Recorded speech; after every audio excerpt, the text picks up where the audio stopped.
సంవత్సరంలోనే చివరి ప్రసంగం ఇది. మరలా మనం వింటే ఏ ప్రసంగం విన్నా వచ్చే సంవత్సరంలోనే మనం వింటాం. చివరి ప్రసంగం ఇదే. తర్వాత చేయబోయే ప్రార్థన చివరి ప్రార్థనే.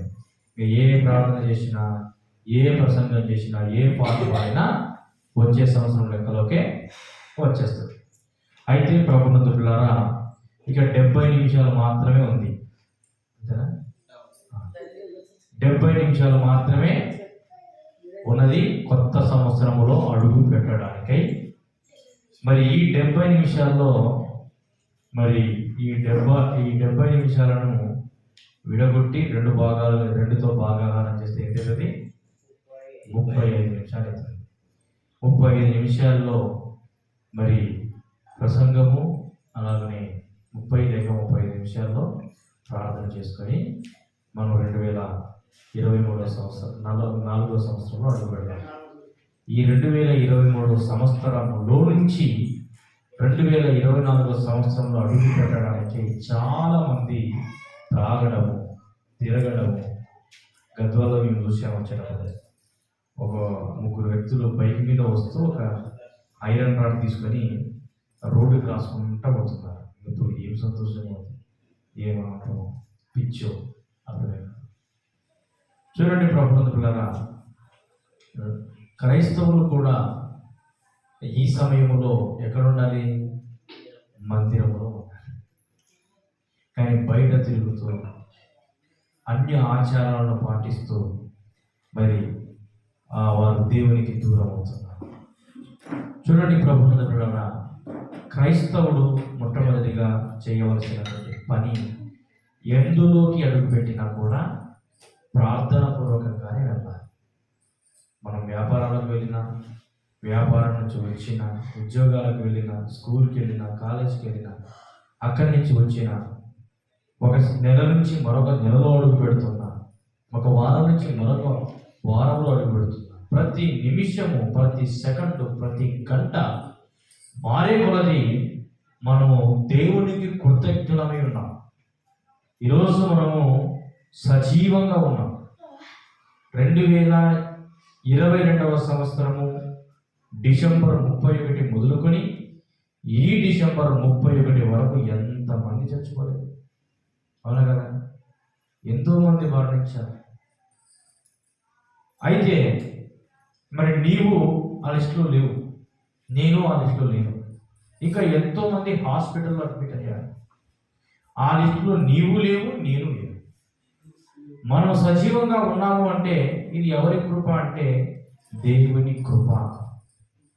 ఎంతోమంది సినీ యాక్టర్లు, ఎంతోమంది రాజకీయ నాయకులు, ఎంతోమంది ధనవంతులు మరణించారు. కానీ మనకి మరణం అనేది రాలేదు. ఇంకా దేవుని కృప మనతో ఇంకా ఆయనకు కృప. అయితే ప్రభువులారా, మనము ఈరోజు వింటున్నటువంటి అంశం ఏంటి అంటే, ఉదయం మనం ఒక అంశాన్ని విన్నాం. ఎవరికైనా గుర్తుందా? ఆరాధనలో చెప్పండి, ఏ వాక్యం విన్నాము?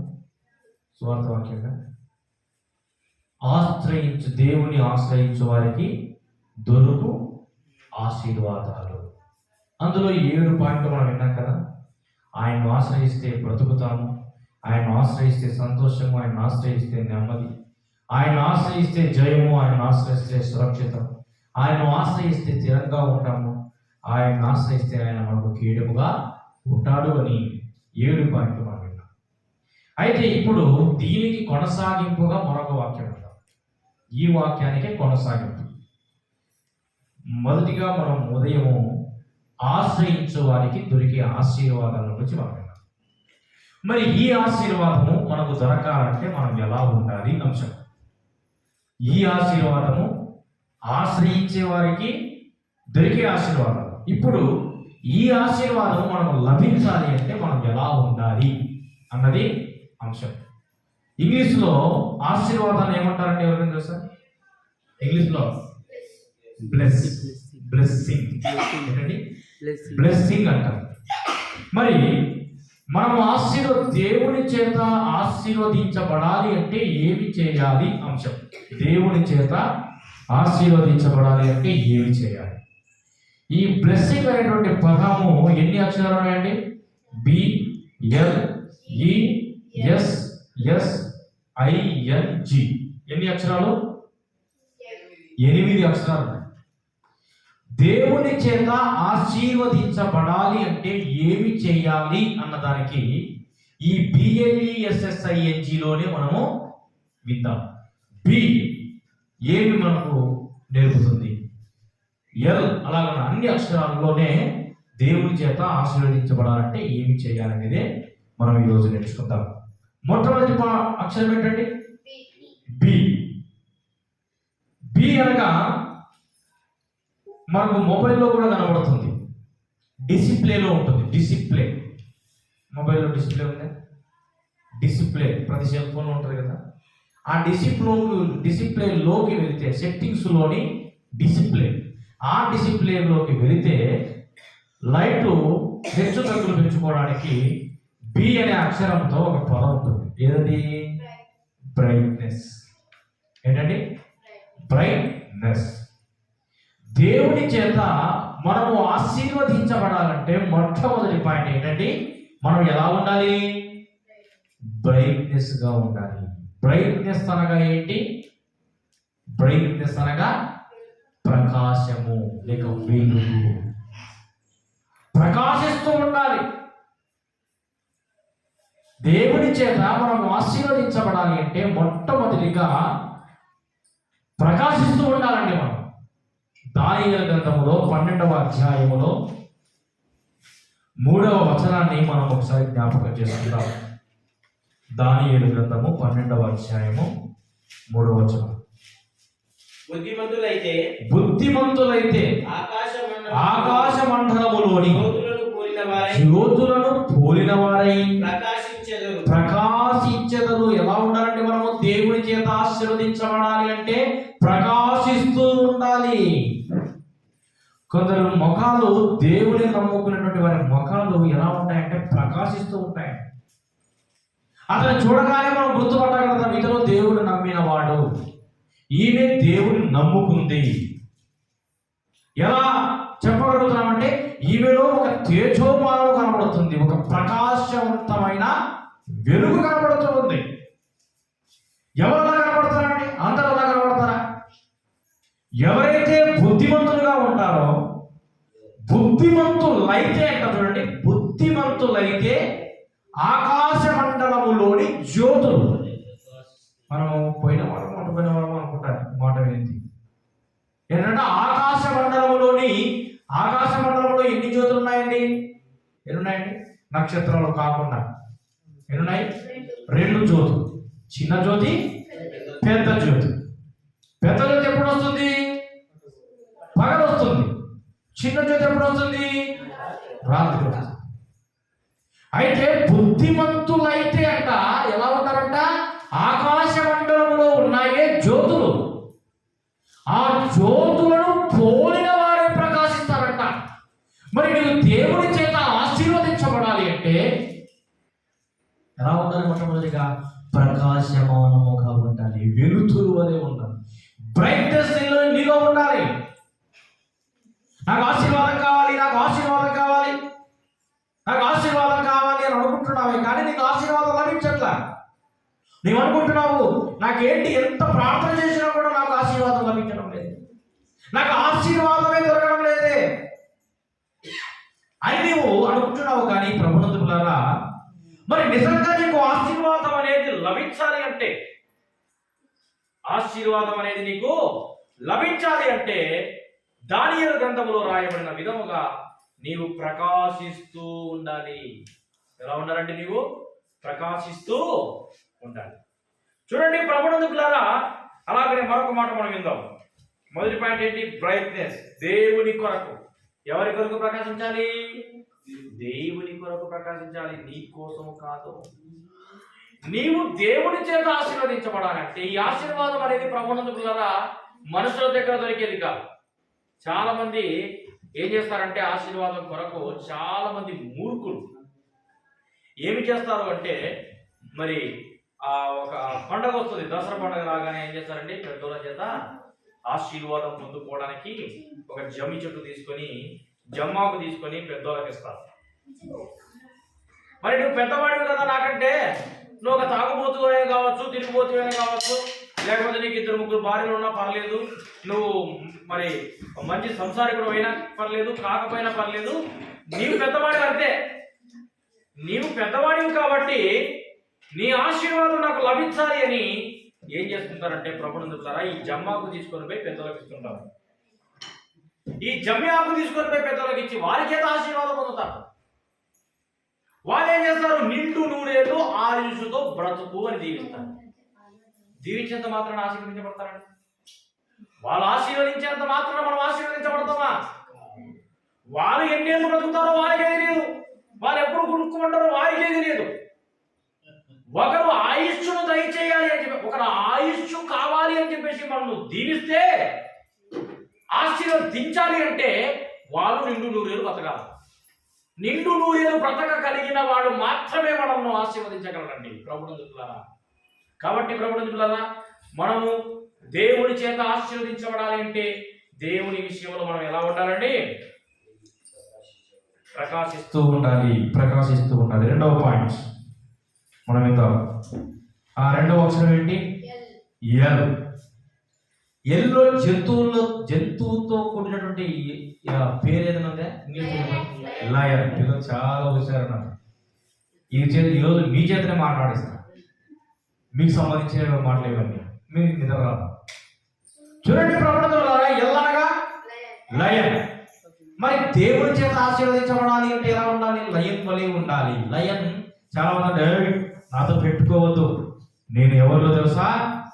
గర్జించు సింహాన్ని అంటారు.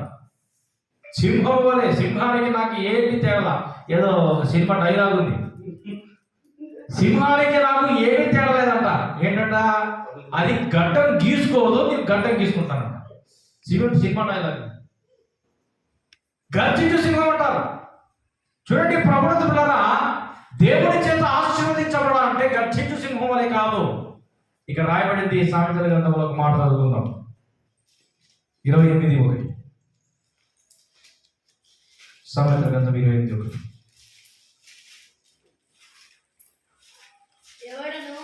ఎవడును తరమకుండానే దుష్టుడు పాడిపోవు. నీతిమంతులు సింహము వలె ధైర్యముగా నుండురు. ఎలా ఉంటారండి? దేవుని చేత. ఉదయమేమో దేవుని ఆశ్రయించే వారికి దొరికే ఆశీర్వాదం. ఆ ఆశీర్వాదం మనకు దొరకాలి అంటే మనం ఏం చేయాలి? మొదటి పాయింట్ బ్రైట్నెస్, దేవుని కొరకు ప్రకాశిస్తూ ఉండాలి. రెండవ పాయింట్ ఎల్, లయన్. ఎలా ఉండాలండి? సింహము వలె ధైర్యంగా ఉండాలి. పిరికి వారిగా ఉండకూడదు. పిరికి వారికి స్థానం లేదండి. అక్కడ పరలోకంలో స్థానం లేదు పిరికి వారికి. ఎక్కడ స్థానం ఉంటుంది వారికి? నరకములో స్థానం ఉంటుంది. అయితే పిరికి వారి వలె ఉండకుండా నీతిమంతులంట ఎలా ఉంటారంట? సింహము వలె ధైర్యంగా ఉంటారు. L, lion. సింహము ఏ విధంగా? సింహానికి భయమేది ఉండదండి. ఎన్ని జంతువులు వచ్చినది భయపడుతుంది. ఎందుకంటే జంతువులకే అది రాసనమాట, భయం అనేది ఉండదు వారికి. అలాగున మనము కూడా దేవుని చేత ఆశీర్వదించబడాలి అంటే సింహము వలె మనము ధైర్యముగా ఉండాలి. ధైర్యముగా. మూడవ పదము ఈ 119వ కీర్తన 18వ మాట.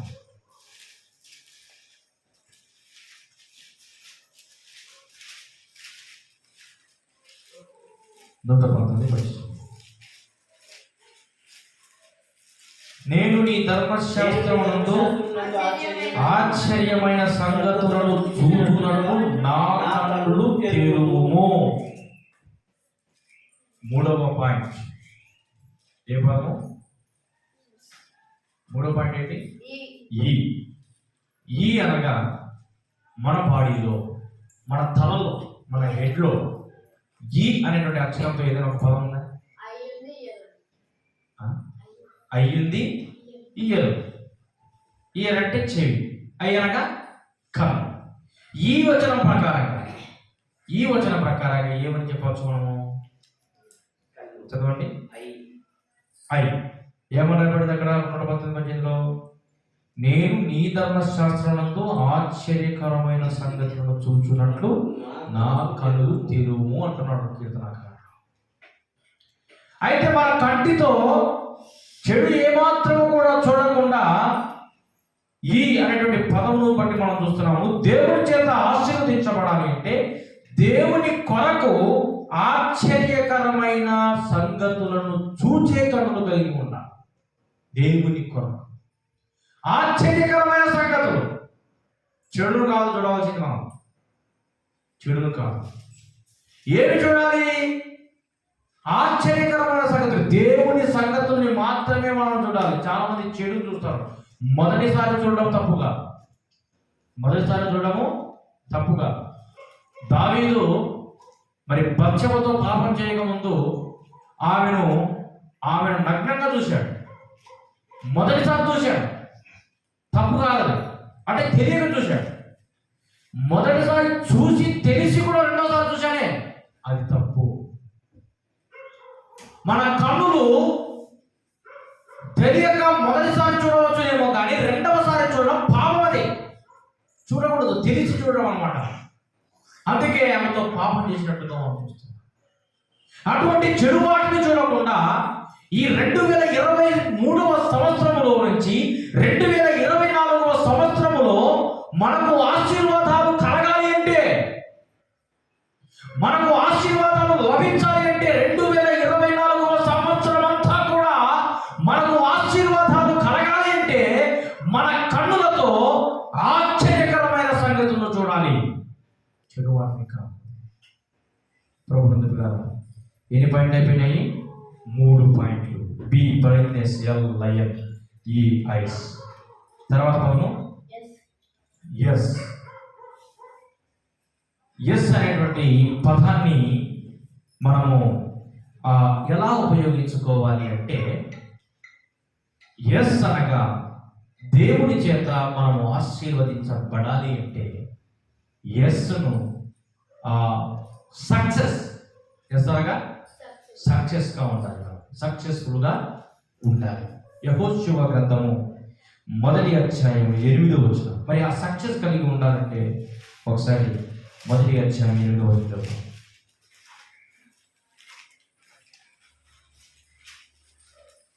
ఈ ధర్మశాస్త్ర గ్రంథమును నీవు బోధింపక తప్పిపోకూడదు. మొదటిగా ఏమంటాడు యెహోషువతో? ఈ ధర్మశాస్త్ర గ్రంథమును నీవు బోధింపక తప్పిపోకూడదు. తర్వాత దానిలో రాయబడిన వాటన్నిటి ప్రకారము చేయుటకు నీవు జాగ్రత్త పడినట్లు దివారాత్రము దాని దానించిన ఎడల నీ మార్గమును వర్ధిల్ల చేసుకుని చక్కగా ప్రవర్తించదవు. ఎలా చక్కగా ప్రవర్తించగలుగుతావు నీవు? నీ జీవితం సక్సెస్ఫుల్ గా అవ్వాలంటే, వర్ధిల్లాలి అంటే, వర్ధిల్లుట నిమిత్తం అంట ధర్మశాస్త్రమును బోధింపక, ఏమిటండి, ధర్మశాస్త్రమును బోధించే విషయంలో తప్పిపోకూడదంట. అలాగనే దానిలో వ్రాయబడిన వాటన్నిటి ప్రకారం చేయుటకు, దేవుని వాక్యములో వ్రాయబడిన వాటన్నిటి ప్రకారము చేయుటకు ఏం చేయాలంట? నీవు జాగ్రత్త పడినట్లు. అంటే వాక్యములో రాయబడినటువంటి సంగతులన్నీ కూడా తప్పిపోకుండా వాటి ప్రకారముగా చేయునట్లు ఏం చేయాలండి? దివారాత్రము దాన్ని ధ్యానించాలి. ఎప్పుడైతే నీవు దివారాత్రము దాన్ని ధ్యానిస్తావో అప్పుడు ఎలా ఉంటావు? నీ మార్గమును వర్ధిల్ల చేసుకుంటావు, సక్సెస్ఫుల్ గా ఉంటావు. నీవు సక్సెస్ఫుల్ గా వర్ధిల్లుతావు. ప్రభుత్వారా, బైబిల్ గ్రంథాన్ని చదివే విషయంలో దేవుని వాక్యాన్ని ధ్యానిస్తూ నీవు వర్ధిల్లాలి. దేవుని చేత నువ్వు ఆశీర్వదించబడాలి అంటే దేవుని వాక్యాన్ని నీవు చదవాలి, సక్సెస్ఫుల్ గా ఉండాలి. నీవు చదువుతూ ఉంటే ఏమాత్రము కూడా మరి బైబిల్ గ్రంథాన్ని పక్కన పెట్టకుండా, ఈ రోజుల్లో చాలా మంది ఏం చేస్తారంటే ప్రభుత్వం ఆదివారం రాగానే మాత్రమే బైబిల్ ఓపెన్ చేస్తారు. ఇక మిగతా రోజులు మాత్రము బైబిల్ ఎక్కడో పడి ఉంటారు. ఆదివారం కూడా బైబిల్ ఎక్కడ పడిందని వెతకాలంట. వారం క్రితం బైబిల్ పెట్టింటాడు కాబట్టి ఎక్కడుందో కూడా గుర్తుకు రావట్లేదు. అయితే ప్రభుత్వ ద్వారా బైబిల్ గ్రంథాన్ని ప్రతిరోజు నువ్వు చదవాలి. ఆదివారం మందిరానికి వస్తున్నావు, ఇంటికి వెళ్తున్నావు, వెంటనే సాయంకాలం బైబిల్ చదవాలి. మరుసటి సోమవారం చదవాలి. ప్రతి దినము ఉదయం, సాయంత్రం, మధ్యాహ్నం కనీసం రోజుకి ఒక్క పూటైనా నీకు బైబిల్ గ్రంథాన్ని చదవాలి. అలా నువ్వు ఎప్పుడైతే చదువుతావో అప్పుడు నువ్వు సక్సెస్ఫుల్గా ఉంటావు. చూడండి, కీర్తన గ్రంథంలో ఒక మాట రాయబడింది. మనం మొదటి అధ్యాయంలో మనం చదువుతున్నాము. దుష్టుల ఆలోచన చెప్పున నడవక, పాపుల మాటలు వినక, అపహాసకులు కూర్చుండు చోటను కూర్చుంటక, యెహోవా ధర్మశాస్త్రమును ధర్మశాస్త్రమునందు ఆనందించుచు దివారాత్రము దానిని ధ్యానించువాడు ధన్యుడంట. ధర్మశాస్త్రం విషయంలో ఆనందిస్తూ దివారాత్రము దానిని ధ్యానించేటువంటి వాడు ధన్యుడు. ఎలాగంటే అతడు నీటి కాలువల యోరను నాటబడినదై, ఇక్కడ నీటి కాలువల పక్కన నాటబడినదై ఆకువాడక తరకాలమందు ఫలమిచ్చేటువంటి చెట్టు వలె ఉంటాడు. చూడండి ప్రభుత్వ ద్వారా మరి మీరు తరకాలం ముందు ఫలమిచ్చేటువంటి చెట్టు వలె ఉండాలి అంటే, నీవు ఆశీర్వదించబడాలి అంటే, మీరు సక్సెస్ ఉండాలి. మరి ఆ సక్సెస్ నీకు కలగాలి అంటే నీవు దేవుని వాక్యాన్ని దివారాత్రము ధ్యానించేటువంటి వాడుగా నీవు ఉండాలి. ఎన్ని పైన వాడి మనము B brightness, L lion, E eyes, S success. తర్వాత పదం ఏంటి? ఎస్. రెండు ఎస్లు వస్తాయి కదా ఇక్కడ. ఎస్. ఎస్ అంటే స్పిరిచువల్. స్పిరిచువల్. మొదటి కొరింథీయుల పత్రిక 14వ అధ్యాయం మొదటి వచనం. మొదటి కొరింథీయుల పత్రిక 14వ అధ్యాయం మొదటి వచనం. చూడండి ప్రవర్తనలా ఇక్కడ రాయబడింది, ప్రేమ కలిగినకు ప్రయాసపడి ఆత్మ సంబంధమైన వరములను ఆసక్తితో అపేక్షించుడి. స్పిరిచువల్ అనగా ఆత్మ సంబంధమైన వరములను ఏం చేయాలండి? అపేక్షించాలి, వాటిని ఉపయోగించుకోవాలి. ప్రభుత్వారా నీకు దేవుని వాక్యం చెప్పేటువంటి వరము దేవుడు నీకు ఇస్తే వాటిని ఏం చేయాలి? మూలకు పెట్టకూడదు, ఉపయోగించుకోవాలి. దేవుడు నీకు పాటలు పాడేటువంటి వరములు ఇస్తే వాటిని ఉపయోగించుకోవాలి. నీవు దేవుడు సంగీతం వాయించేటువంటి వరాన్ని నీకు దేవుడు ఇచ్చినప్పుడు వాటిని ఏం చేయాలండి? ఉపయోగించుకోవాలి. దేవుడు నీకు సువార్తను చెప్పేటువంటి వరముని ఇచ్చాడు. ఒక్కొక్కరికి ఒక్కొక్క వరం ఇచ్చాడండి దేవుడు. అందరికీ ఒకేలాగా ఇవ్వడు. పాటలు రాసేటువంటి వరం ఒకరికి అయితే, పాటలు పాడేటువంటి వరం ఒకరికి, వాక్యాలు చెప్పేటువంటి వరం ఒకరికి అయితే, వ్యక్తిగతంగా సువార్త చేసేటువంటి వరం ఒకరికి, అలాగనే వాయిద్యాలు వాయించేటువంటి వారికి వరం ఒకటి. ఈ విధంగా రకరకాలుగా దేవుడు వరాలు ఇస్తూ ఉంటాడు. మరి ఆ వరాలు ఇచ్చినప్పుడు నువ్వేం చేయాలి? ఆసక్తితో అపేక్షించుకోవాలి. నీవు ఏ వరాలను? ఆత్మ సంబంధమైన వరములను. చూడండి ప్రభుత్వ ద్వారా ఆత్మ సంబంధమైనటువంటి వరములను నువ్వు ఏం చేయాలండి? అపేక్షించాలి, ఉపయోగించుకోవాలి. చూడండి ప్రభుత్వ ద్వారా అలాగే చూడండి, మనం మరొక మాట మనం చూద్దాము. ఇంతవరకు మనం ఏం విన్నాము? 5 సంగతులు విన్నాం. 6వ సంగతి ఒకరు పోతే అందరూ అట్లా బయటకు వెళ్ళిపోతారు. ఒకరు పోతే చాలా అందరూ అట్లా బయట. మీరు వెళ్ళిపోతాం, నీకు కూడా వెళ్ళిపోతారు పైకి వేసుకొని కలుగుతున్నా. చూడండి ప్రభుత్వారా ఇక్కడ మనం గమనించినట్లయితే ఎన్నో పదం ఇది? ఇప్పుడు మనం ఉంటుంది ఐ అనగా ఇంటెలిజెంట్. ఎన్నో పదం అంటే ఇది? 6వ పదం. అనగా ఇంటెలిజెంట్. ఇంటెలిజెంట్ని ఎవరంటారు? ఒక జ్ఞానవంతుడు అంటారు, లేకపోతే వివేకవంతుడు. మరి దేవుడి చేత నీవు ఆశీర్వదించబడాలి అంటే నువ్వు ఎలా ఉండాలి? చూడండి సామెతల గ్రంథం 1:5.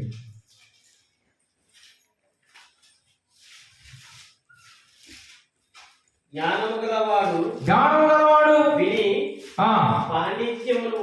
పాండిత్యమును వృద్ధి చేసుకోవడం. జ్ఞానము కలిగిన వాడు ఏం చేస్తారంట? విని దేవుని మాటలు, జ్ఞానము కలిగిన మాటలను జ్ఞానము గలవాడు విని పాండిత్యము వృద్ధి చేసుకును, వివేకము గలవాడు ఆలకించి నీతి సూత్రములను సంపాదించుకోను.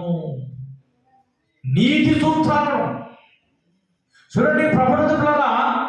మరి 6వ పాయింట్ మనం వింటూ ఉన్నాము, ఇంటెలిజెంట్లుగా మనం ఉండాలి. దేవుని చేత మనం ఆశీర్వదించబడాలి అంటే ఇంటెలిజెంట్గా, వివేకవంతునిగా ఉండాలి, జ్ఞానము కలిగిన వాడిగా ఉండాలి. మనందరికీ తెలుసు జ్ఞానము 2 రకాలు, ఒకటి పర సంబంధమైనది, ఒకటి భూ సంబంధమైనది. పర సంబంధమైనది దేవుడు ఇచ్చేటువంటి జ్ఞానం. మరి ఈ జ్ఞానాన్ని సంపాదించుకోవాలను, ఈ జ్ఞానం కలిగి మనం జీవించాలి. దేవుడి జ్ఞానం ఇహలోక సంబంధమైన జ్ఞానము కాదు. ప్రభుత్వం ద్వారా దేవుడి చేత మనం ఆశీర్వదించబడాలి అంటే వివేకవంతుడిగా మనము ఉండాలి. అలాగనే మరొక పదం ఏంటి? ఎల్. బి బ్రైట్నెస్ అని విన్నాము. L lion, E eyes. S success, S spiritual, I intelligent.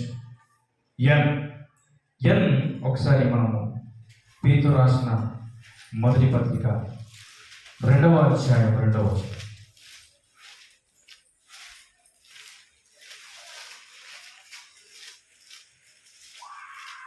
మొదటి పేతురు 2:2.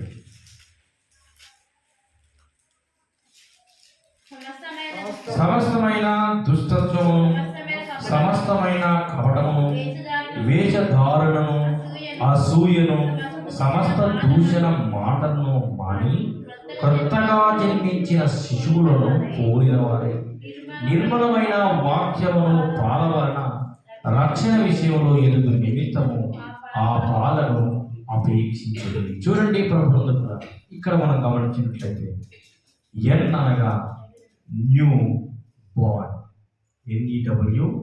NEWBORN అనగా క్రొత్త జన్మ. మనము దేవుని చేత ఆశీర్వదించబడాలి అంటే మనము కొత్తగా జన్మించిన శిశువులను పోలిన వారిగా ఉండాలి. ఎలా ఉంటారంటే కొత్తగా జన్మించిన శిశువులు ఉంటారు కదా, వారికి ఏదైనా తెలుసా? వారికి గొడవలు, అప్పుల సమస్యలు, లేకపోతే బాధలు, కష్టాలు, కన్నీళ్ళు, కడగలు. ఎవరైనా ఆ పిల్లల దగ్గరికి పోయి చెప్పుకుంటారా? వాళ్ళు చెప్పుకుంటే పెద్దోళ్ళు చెప్పుకుంటారు కదా, అప్పుడే పుట్టిన పిల్లల దగ్గరికి పోయి చెప్పుకుంటారా? చెప్పుకుంటారు. వాళ్ళకి ఏమీ అర్థం కాదు. అంటే మనం దేవుని చేత ఆశీర్వదించబడాలంటే కొత్తగా జన్మించిన శిశువులను పోలి వారే ఉండాలి. ఇక్కడ ఎలాగంటే సమస్తమైన ప్రభు దయాళుడని మీరు రుచి చూచి ఉన్న ఎడల, ప్రభు దయాళుడని మీరు రుచి చూచి ఉన్న ఎడల ఈ 2023వ సంవత్సరములో ఒకవేళ నీలో సమస్తమైన దుష్టత్వం ఉండొచ్చు, ఉండిండవచ్చు 2023 అది మానేసుకోవాలి. రెండవది సమస్తమైన కపటం. ఇంకా సమస్తం అని చెప్పేసి సమస్తం అంటాక అంటే ఎక్కువ అని చెప్పవచ్చు. ఈ 2023వ సంవత్సరంలో సమస్తమైన దుష్టత్వం, సమస్తమైన కపటం, అలాగనే సమస్తమైన వేషధారణ. మందిరానికి వస్తే మాత్రమే ఎలాగా? భక్తిపరుడు. ఇంటికి వెళ్తే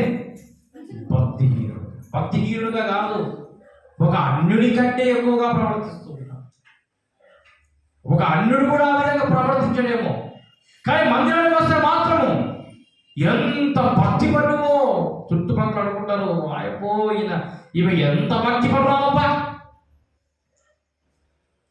ఈయన ఎంత భక్తిపరుడు అని చుట్టుపక్కల వాళ్ళని తెలియని వాళ్ళు ఏం చేస్తారు? బైబిల్ చక్క పట్టుకొని వస్తే అనుకుంటారు, కానీ ఇంటికి వస్తే మాత్రం ఇంటి ప్రక్కలలో తెలుస్తుంది నీవు ఎంత భక్తిపరుడు, ఎంత భక్తి కలిగి జీవిస్తున్నావు, ఎంత భక్తి కలిగినటువంటి స్త్రీగా నీవు జీవిస్తున్నావు అనేది ఇంటి ప్రక్కల వారికి, ఇంట్లో ఉన్న వారికి తెలుస్తుంది. అయితే ప్రభుత్వారా ఒకవేళ 2023వ సంవత్సరంలో నీలో సమస్తమైన దుష్టత్వము కానీ, సమస్తమైన కపటము కానీ, వేషధారణ కానీ ఉంటే నువ్వేం చేయాలి? మాని వేసుకోవాలి. ఇంకోటి ఏమంటారు? అసూయ. ఎవరైనా చూసినా అసూయ, తక్కువగా చూడడం, అసూయతో చూడడం. అలాగనే సమస్తమైన దూషణ మాటలు, దూషించేటువంటి మాటలను ఏం చేయాలని నీవు మానివేసుకోవాలి. సంవత్సరం గతించిపోయినట్లుగా ఇప్పుడు సంవత్సరం మారినంత మాత్రం ఏం మారుతుందండి? సూర్యుడు ఎప్పుడు ఉదయం 6 గంటలకే వస్తాడు, అందులో ఏమైనా మార్పు కలుగుతుంది? చంద్రుడు సాయంత్రం 6 గంటలకే వస్తాడు, ఏమైనా మార్పు కలుగుతుంది? సూర్యుడు అలాగే ఉంటాడు, చంద్రుడు అలాగే ఉంటాడు, ఆకాశం పైనే ఉంటుంది, భూమి కిందనే ఉంటుంది. సంవత్సరం మారినంత మాత్రం భూమి పైకి పోయి ఆకాశం కిందికి వస్తుందా? రాదు కదండి. ఎప్పుడు ఉన్నట్లుగానే ఉంటుంది. మనం మారాలా? సృష్టి మారదండి. ఆ కొండ అక్కడే ఉంది, అక్కడే ఉంటుంది కొండ. సంవత్సరం మారినంత మాత్రం ఆ కొండ వచ్చేసి దేవరాజుకి ముందు నిలబడుతుందా? ఉంటుందా? సంవత్సరం మారింది కదా. లేకపోతే వీళ్ళ ఇల్లు పోయి అక్కడ, అంటే వీళ్ళ ఇల్లు అక్కడ పెట్టుకోవచ్చులే స్థలం ఉంటే, కానీ ఆ కొండ మాత్రం అక్కడికి రాదు. చూడండి ప్రభుత్వారా, మనం ఆలోచన చేసినట్లయితే నిజముగా సమస్తమైన దూషణ మాటలను అన్నిటినీ కూడా మనము 2023వ సంవత్సరంలో నుంచి 2024వ సంవత్సరంలో అడుగు పెడుతూ ఉన్నాము కాబట్టి అన్నిటినీ మానివేసుకోవాలా. మరి నీకు ఆశీర్వాదం లభించడం లేదంటే కారణం ఏంటి? ఇవన్నీ నీలో ఉన్నాయి కాబట్టి. నీలో అసూయ ఉంది, సమస్తమైన దూషణ మాటలు ఉన్నాయి, వేషధారణగా ఉంది, సమస్తమైన దుష్టత్వము, సమస్తమైన కపటము నీలో ఉన్నాయి కాబట్టి నీవు ఆశీర్వదించబడడం లేదు. నీవు ఆశీర్వదించబడాలి అంటే ప్రభుత్వ నీవు ఎలా ఉండాలి? కొత్తగా జన్మించిన, చూడండి ఇక్కడ, కొత్తగా జన్మించిన శిశువులను పోలిన వారే ఉన్నారు. నిర్మలమైన వాక్యమును పాల వలన రక్షణ విషయంలో, అంటే పిల్లలు ఎదుగు నిమిత్తంలో నిర్మలమైన కల్మషమైనటువంటి పాలను ఎలా అపేక్షిస్తారో, ఎలా అర్థమవుతారు? మన వాక్యమైనటువంటి పాల వలన మనం పెంచబడాలి. ప్రభునందులారా, ఎన్ని పాయింట్లు విన్నాం మనము? 7 పాయింట్లు. చివరిగా జీ, సంఖ్యాకాండం 12వ అధ్యాయం 3వ వచనం. సంఖ్యాకాండము 12:3.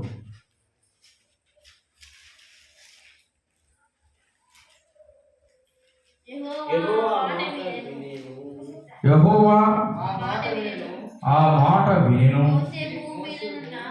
మోసే భూమి మీద ఉన్న వారందరిలో మిక్కిలి సాత్వికుడు. ఏ పదబట్టి మనం వింటుంది? జీ. జీ అనగా జెంటిల్నెస్. జెంటిల్నెస్ అంటే సాత్వికము. ఏంటండి? సాత్వికం. మోసే ఎలా ఉన్నాడంట? యెహోవా మాటను వినేటువంటి వాడు మోసే. అయితే మోసే భూమి మీద ఉన్న వాళ్ళందరిలో కూడా ఎటువంటి వాడంట? సాత్వికుడు. ఏ విధంగా? మిక్కిలి సాత్వికుడు. ఏంటంటే మిక్కిలి సాత్వికుడు అని ఇక్కడ రాయబడింది. చూడండి ప్రభుత్వ ఆ విధముగా జెంటిల్నెస్, మోసే ఏ విధంగా జెంటిల్నెస్ సాత్వికుడుగా ఉన్నాడు. అలాగనే మరి యేసుక్రీస్తు ప్రభువు వారు మత్తయి సువార్తలో అంటాడు కదా, సాత్వికులు అంట ఏమంట? సాత్వికుడు ధన్యులు, వారు భూలోకములో ఏం చేస్తారంట? స్వతంత్రించుకుంటారంట. సాత్వికుడుగా ఉన్నట్లయితే మరి నువ్వు దేవుడి చేత ఆశీర్వదించబడాలి అంటే ప్రభునందులారా, నాకు ఆశీర్వాదం కావాలి, నాకు ఆశీర్వాదం కావాలి, నేను ఆశీర్వదించబడలేకపోతున్నాను, ఎప్పుడు నాకు ఆశీర్వాదం అనుకుంటున్నావు. కానీ మరి నీవు దేవుడి చేత ఆశీర్వదించబడాలంటే 8 పాయింట్లు కదా.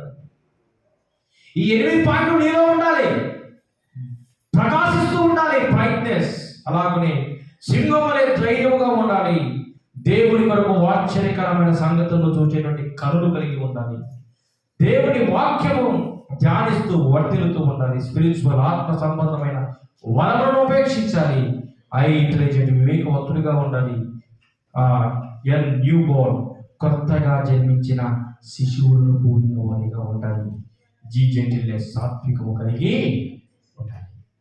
చూడండి ప్రభుత్వారా, ఈ మాటలన్నిటినీ కూడా ఒకసారి నీవు జ్ఞాపకం చేసుకోవాలి. నీవు కొత్తగా జన్మించాలి అని, నీవు కొత్త జన్మ ఎత్తాలి అని. సంవత్సరము కాదు మారిపోవాల్సింది, నీవు కొత్త జన్మ జన్మించాలి. ఎందులో చూడండి, మనం ఆ మాటను మనము చదివాం కదా పేతురు రాసిన పత్రికలో. అది ఆ ప్రభు దయాళుడని రుచి చూచిన వారికి, అంటే ఎవరు? నమ్ముకున్న వారు. అంటే నమ్ముకున్న వారిలో కూడా ఇవన్నీ ఉంటాయి. ప్రభు దయాళుడని రుచి చూచి ఉన్న ఎడల నమ్ముకున్న వారిలో కూడా ఇవన్నీ ఉంటాయి. కాబట్టి ఇవన్నీ మానుకొని మరలా ఎలా ఉండాలంట? కొత్తగా జన్మించిన శిశువును పోలిన వారే ఉండాలంట.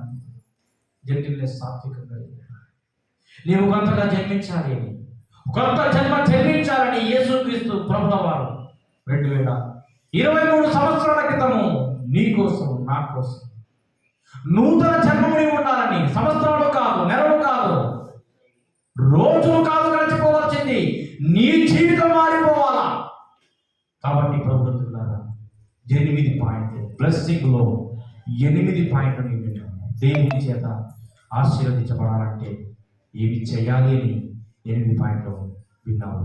8 పాయింట్లను నీవు జ్ఞాపకం చేసుకొని ఏ ఒక్క పాయింట్ అయినా నీలో లేకపోతే ఆ పాయింట్ను నీవు అలవర్చుకోవాలని మనవి చేస్తుంది. దేవుడు తన వాక్యమును దీవించి ఆశీర్వదించిన గాక. ఆమేన్, ఆమేన్.